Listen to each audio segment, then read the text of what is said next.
Hello everyone, it's Living Online here for Server.pro, and recently Mojang released Snapshot 22W18A. I'll be showing you the most important additions in this video, so if you want to find out what's included, just keep on watching.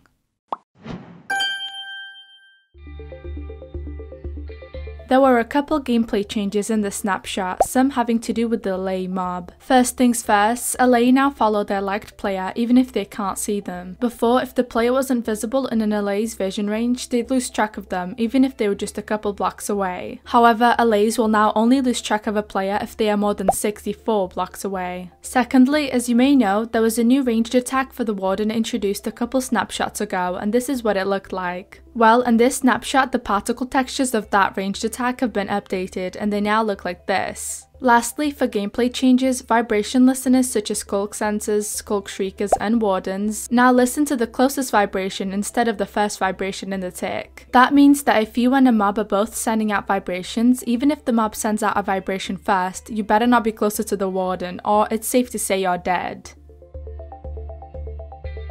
There have been a few significant technical changes, one of those being chat types. Primarily, servers can now control different chat style formats for clients through the chat type registry. This means an entire message can have formatting applied, such as italics or a specific color. Moving on, as you may know from the last snapshot, chat messages between players are now cryptographically signed. To further increase security and safety within chats, the devs have now updated a couple commands so that they are also signed. Some of those commands include the /say command, /message, /team message, and the /me command. A major technical change in Snapshot 22W18A is that the developers have removed the /place feature command we had previously. In previous snapshots, if you used the /place feature command, you were able to generate an object that looked like it was created naturally as a part of the world. For example, if you used the /place feature lush caves clay command, it would spawn in greenery that would naturally appear in lush caves. Now that that command's been removed though, a new /place command has been added. After typing in /place in chat, you can follow it up by typing in feature, jigsaw, or structure. This way the command has more possibilities available. If I type in /place structure, I can now place a whole structure down that would spawn naturally. This wasn't something we could do with the /place feature command previously.